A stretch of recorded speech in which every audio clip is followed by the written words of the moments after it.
Good morning प्यारे विद्यार्थियों। आज हम बीए पार्ट थर्ड के अंतर्गत एकांकी पढ़ेंगे।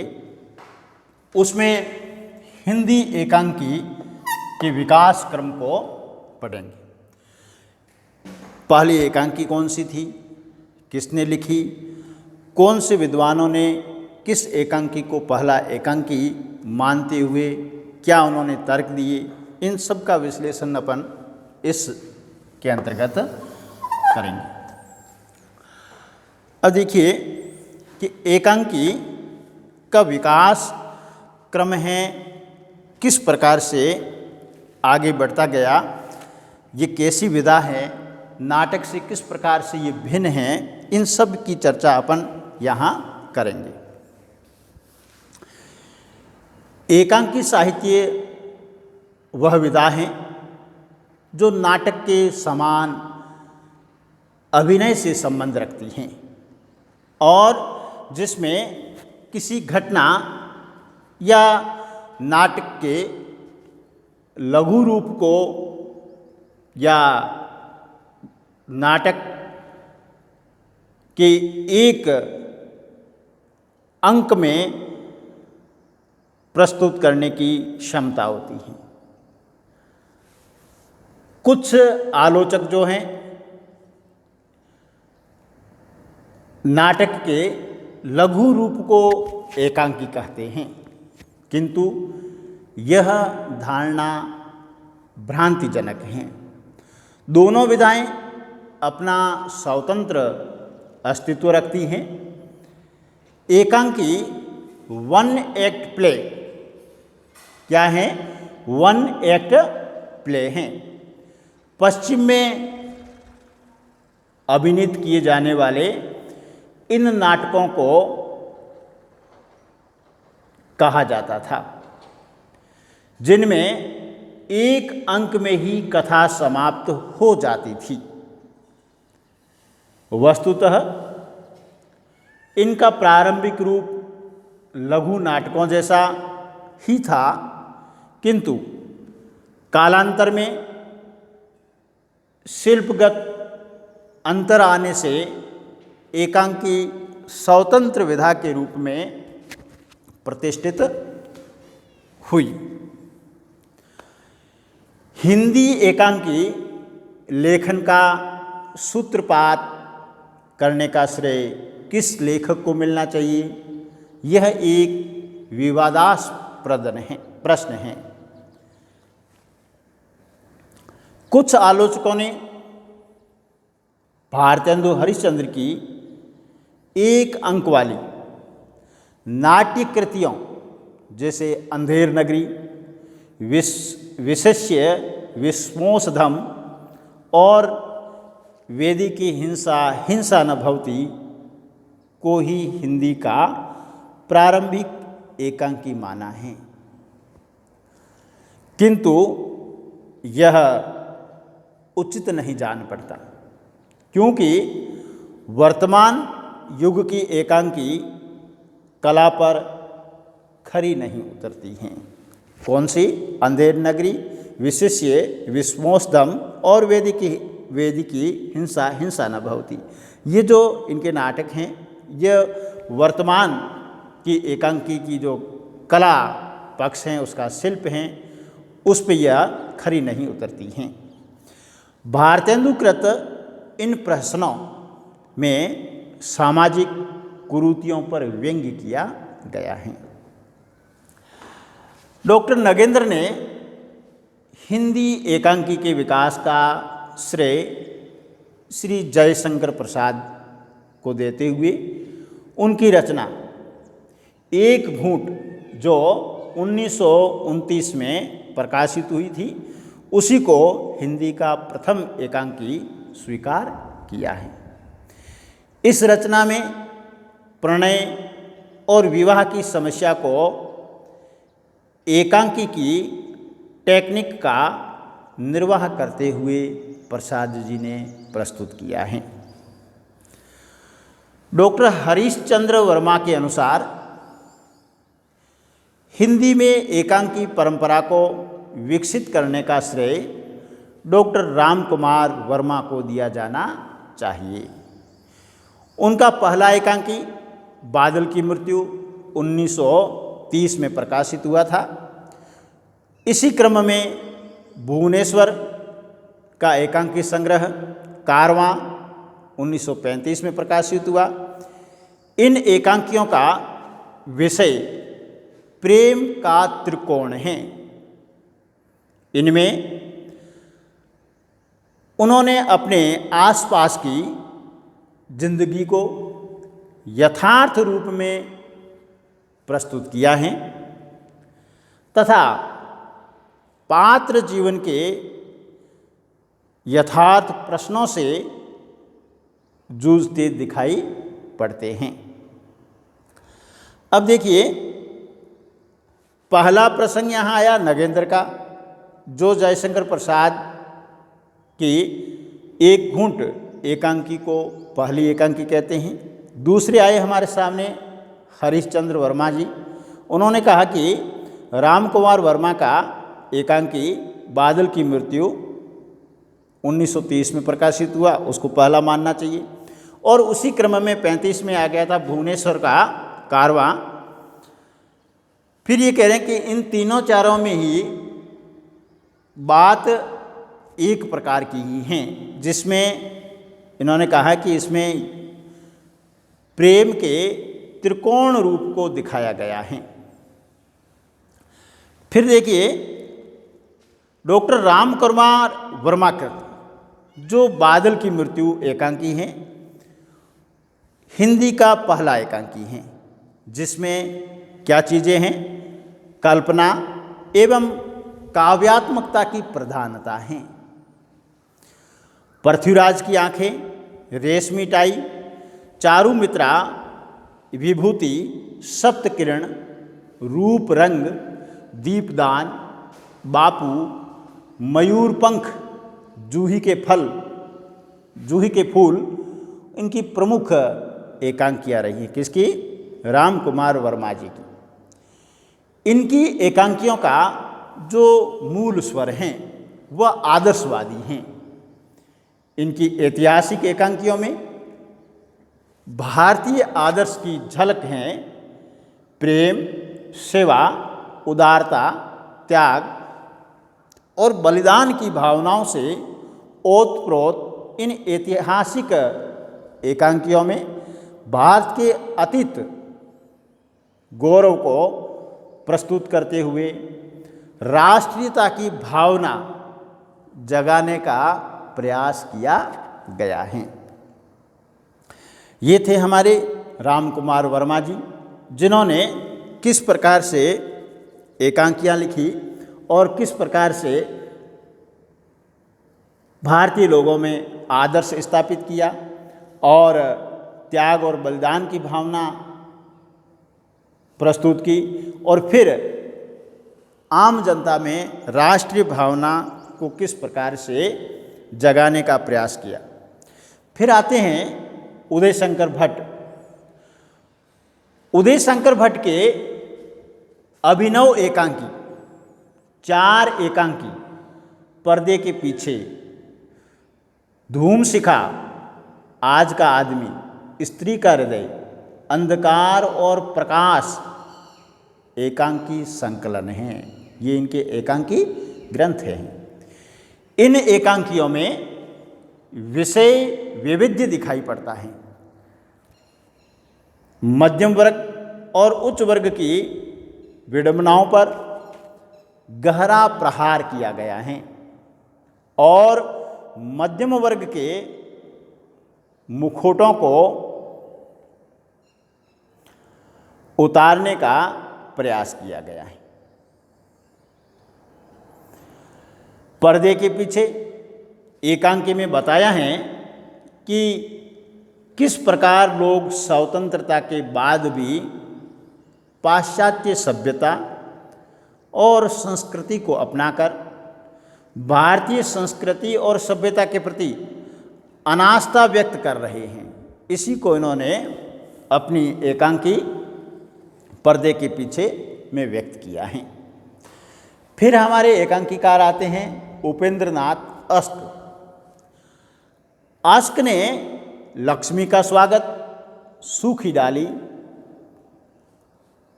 आदि एकांकियों की जो विषय वस्तु हैं उसको जीवन के विभिन्न क्षेत्रों से चुना है। अधिकार का रक्षक उनका व्यंग्य प्रधान एकांकी हैं, जिसमें उन्होंने आधुनिक नेताओं की प्रवृत्तियों को बताया है, या कह सकते हैं कि उनकी प्रवृत्ति का पर्दाफाश किया है। जोंक एकांकी में उन्होंने ऐसे निर्लज लोगों का या निर्लज लोगों को अपनी विषय वस्तु बनाया है, जो जोंक की तरह दूसरों का खून चूसते रहते हैं। चरवाहे, खिड़की, चिलमन, देवताओं की छाया में, अंधी गली, मेमना, चमत्कार आदि इनके प्रसिद्ध एकांकियाँ हैं। और इनकी जो एकांकियाँ हैं वह अभिनेता एवं रंगमंचिता की दृष्टि से पूर्ण रूप से सफल कही जा सकती हैं। फिर आते हैं सेठ गोविंददास। सेठ गोविंददास ऐतिहासिक, सामाजिक, राजनीतिक एवं सामाजिक विषयों पर एकांकी रचना करने वाले एकांकीकार हैं। इनकी नानक की नवाज, तेग बहादुर की भविष्यवाणी, मानव मन, मैत्री, कृषि यज्ञ, बुद्ध की एक शिष्या आदि एकांकियाँ हैं, जिसमें इन्होंने आदर्शवादी और सुधारवादी दृष्टिकोण को व्यक्त किया है। फिर आते हैं जगदीश चंद्र माथुर। इन्होंने भी सामाजिक समस्याओं को अपनाकर, अपना विषय बनाकर कलात्मक एकांकियों की रचना की है। एकांकी प्रेम भावना है, जिनमें समस्याओं की या समस्याओं को प्रस्तुत करते हुए उनके समाधान देने का भी प्रयास किया गया है। भोर का तारा, कबूतर खाना, मकड़ी का जाल, घोंसले, भाषण आदि जो हैं वह जगदीश चंद्र माथुर के प्रसिद्ध एकांकी संग्रह हैं। फिर हमारे आते हैं गणेश प्रसाद द्विवेदी। ये भुवनेश्वर की परंपरा को आगे बढ़ाने वाले एकांकीकार हैं। द्विवेदी जो द्वारा लिखे गए प्रमुख एकांकियाँ जो हैं वह हैं सुहाग बिंदी, शर्माजी, कामरेड, परीक्षा, धरती माता, रपट इत्यादि। इनकी एकांकियों में जो विषय लिया इन्होंने वह है सामाजिक एवं मनोवैज्ञानिक समस्याओं, यौन आकर्षण, अनमेल विवाह, प्रेम वैषम्य आदि। फिर आते हैं गिरिजा कुमार माथुर, और इनकी एकांकी विषय की दृष्टि से ऐतिहासिक हैं, प्रतीकात्मक हैं एवं सांस्कृतिक वर्गों में रखी जा सकती हैं। विक्रमादित्य, विषपान, वासवदता आदि इनकी ऐतिहासिक एकांकियाँ हैं। तो रस की जीत, शांति, विश्वदेवा को अपन प्रतीकात्मक शैली में रख सकते हैं। कुमार संभव, मेघ की छाया सांस्कृतिक एकांकियाँ हैं। वे रेडियो रूपकों के भी सफल रचनाकार हैं। कौन? गिरजा कुमार माथुर। सद्गुरु शरण अवस्थी, ये जो हैं ये आदर्शवादी और नैतिकवादी एकांकियों की रचना करने वाले रचनाकार हैं और पौराणिक कथानकों को इस उद्देश्य की पूर्ति के लिए एकांकियों की विषय वस्तु इन्होंने बनाया है। पौराणिक पात्रों को आधार बना करके लिखे गए उनके कुछ प्रसिद्ध एकांकियों में सुदामा हैं, केकई हैं और शंबुक। फिर आते हैं चंद्रगुप्त विद्यालंकार।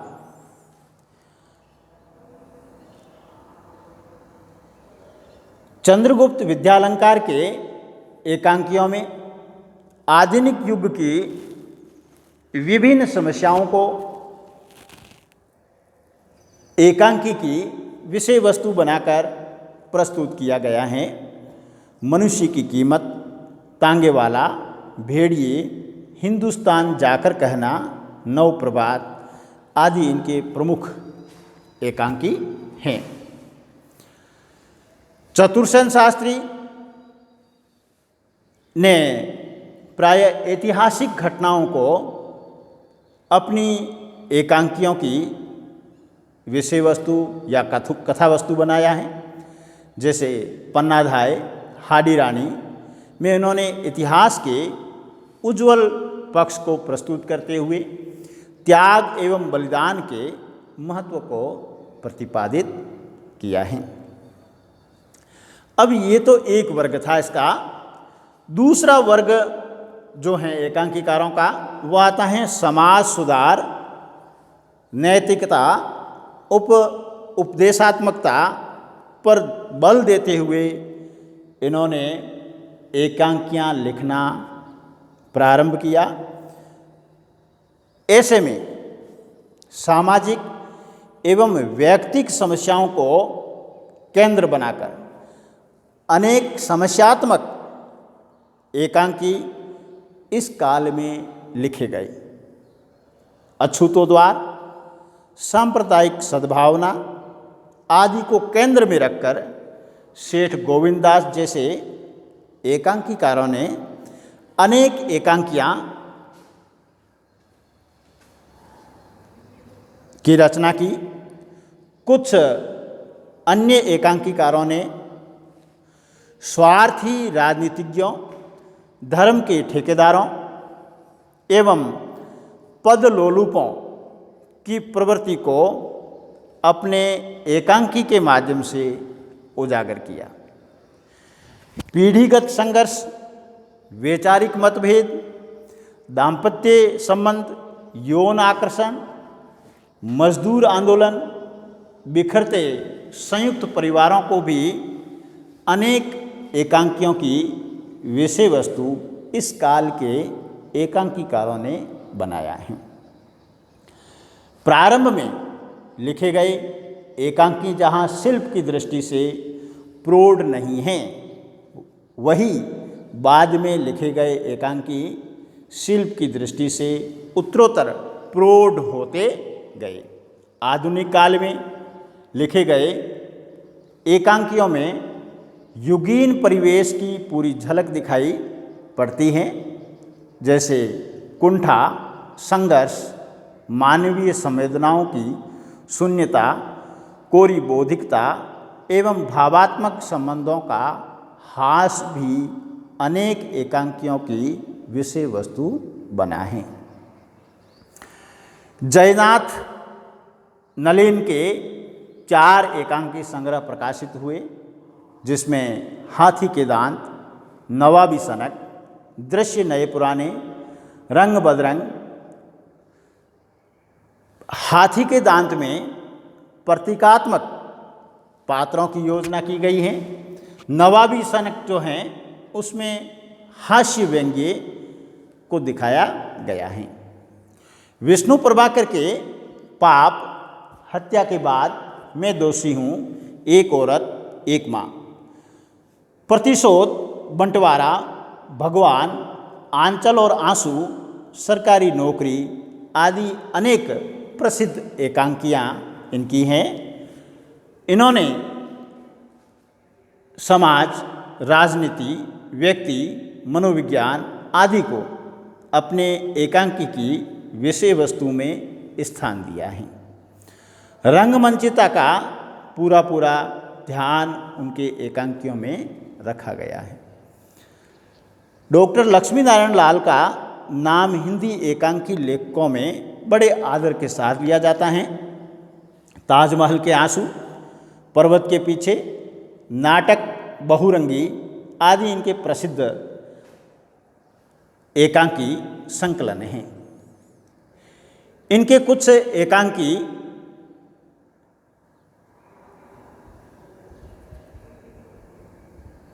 कथा वस्तु इतिहास से ली गई हैं, तो कुछ एकांकी सामाजिक समस्याओं एवं व्यक्तिगत समस्याओं के समाधान हेतु लिखे गए हैं। उनके एकांकियों में कथानक सुसंगठित एवं सुसंबद्ध हैं। विनोद रस्तोगी के बहू की विदाई, पुरुष और पाप, निर्माण का देवता, कसम कुरान की आदि प्रमुख एकांकी संकलन हैं, जिसमें दाम्पत्य जीवन की विषमताओं, शिक्षित युवकों का नौकरी पाने के लिए किया जाने वाला संघर्ष, रिश्वत की समस्या आदि एकांकियों का मुख्य विषय बने हैं। एकांकी एक ऐसी विधा है जिसकी निरंतर विकास की यात्रा चलती रहती है। सत्येंद्र शरत का सोहदा, प्रतिशोध, गुडबाई, अनीता, उसी प्रकार से मोहन राकेश का अंडे के छिलके, सिपाही की माँ, कर्फ्यू, धर्मवीर भारती ने नदी प्यासी थी, आवाज़ का नीलाम, नीली झील, ये एकांकियाँ लिखी। आधुनिक संचार माध्यमों में क्रांति आ जाने से, आधुनिक युग में संचार के क्षेत्र में क्रांति आ जाने से एकांकी के स्वरूप में परिवर्तन आया। अब रेडियो और टीवी के लिए भी एकांकी लिखे जा रहे हैं। संक्षेप में हिंदी एकांकी विकास पथ पर अग्रसर हैं और उसके विकास की पर्याप्त संभावनाएं दिखाई दे रही हैं। विषय वस्तु की व्यापकता, वैचारिकता एवं शैलीगत विविधता के कारण हिंदी एकांकी लोकप्रिय विधा के रूप में विकसित हुआ है। प्यारे विद्यार्थियों, आज हम एकांकी का जो चैप्टर था, हिंदी एकांकी का विकास, उसको यहीं ख़त्म करते हैं। कल हम इसका अगला टॉपिक लेंगे। आपको हमारा ये YouTube चैनल कैसा लगता है, आप कमेंट कीजिए। आप इसको अपने दोस्तों में शेयर कीजिए, लाइक कीजिए। धन्यवाद।